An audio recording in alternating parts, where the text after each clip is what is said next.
Tahukah kamu, seorang paus bisa mengundurkan diri dari jabatannya? Ya, meski terlihat tak lazim, faktanya sejarah gereja mencatat beberapa paus yang mundur secara sukarela.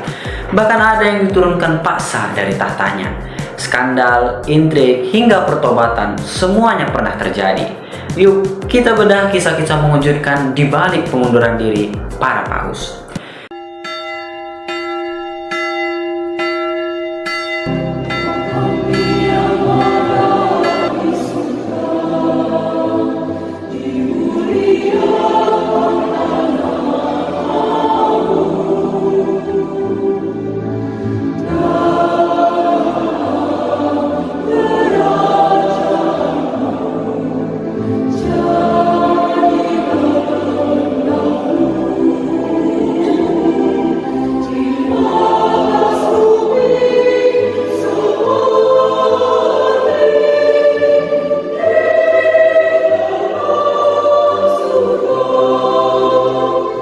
Menurut Kitab Hukum Kanonik pasal 332 ayat kedua, apabila paus mengundurkan diri dari jabatannya, maka untuk sahnya dituntut agar pengunduran diri itu terjadi dengan bebas dan dinyatakan semestinya, tetapi tidak dituntut bahwa harus diterima oleh siapapun. Artinya, seorang paus bisa memilih mundur asal keputusannya benar-benar bebas tanpa paksaan. Tapi kok jarang ya terdengar? Karena secara tradisi, paus biasanya menjabat seumur hidup sebagai penerus Santo Petrus. Mari kembali ke abad ketiga. Paus Santo Pontianus dipilih pada tahun 230, tapi karena penganiayaan hebat oleh Kaisar Romawi, ia dibuang ke tambang garam di Sardinia.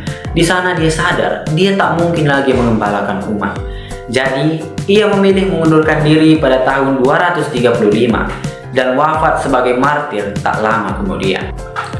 Tidak semua pengunduran diri terjadi secara damai. Contohnya Paus Santo Silverius.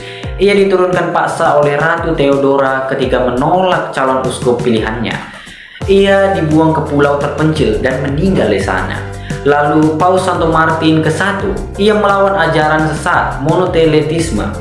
Akibatnya, ia ditangkap dan wafat dalam pengasingan. Tragis.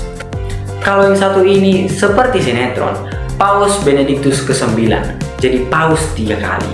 Pertama kali naik karena ayahnya menyuap para klerus, tapi karena korup dan tak bermoral, rakyat Roma menurunkannya. Setelah itu dia kembali lalu mundur lagi karena dijanjikan uang dan seorang wanita. Namun saat janjinya tidak ditepati, ia menuntut tahtanya lagi. Akhirnya Kaisar Henry III turun tangan, menyelenggarakan konsili sutri dan menurunkan 3 paus sekaligus. Setelah itu, gereja mulai menetapkan proses pemilihan paus yang lebih tertib, termasuk peran kardinal seperti yang kita kenal sekarang. Santo Celestine ke-5, seorang pertapa yang diangkat menjadi paus saat usianya 84 tahun. Karena tekanan politik dan usianya yang tua, ia memutuskan untuk mundur dan sayangnya, penggantinya justru memenjarakannya agar tak ada yang mencoba menaikkan dia kembali ke tahta. Abad ke-15, ada 3 paus sekaligus yang saling mengklaim legitimasi untuk menyelamatkan gereja dari kekacauan. Paus Gregorius ke-12 secara sukarela mengundurkan diri pada tahun 1415. Inilah pengunduran diri yang benar-benar penuh kebijaksanaan. Apa pelajaran yang bisa kita ambil? 1. Pengunduran diri paus memang sah dan kadang diperlukan demi kebaikan gereja. Yang kedua, gereja terus berkembang, belajar dari masa lalunya yang rumit. Yang ketiga, saat ini kita patut bersyukur memiliki para paus yang soleh, bijaksana, dan terbatas dari intrik politik duniawi. Jadi, bagaimana menurut kamu? Haruskah seseorang paus selalu menjabat seumur hidup? Atau bolehkah ia mundur jika merasa tak sanggup? Tulis pendapatmu di kolom komentar. Jangan lupa like kalau kamu merasa video ini membuka wawasanmu. Subscribe untuk konten Katolik yang seru, mendalam, dan pastinya relevan dengan hidupmu saat ini.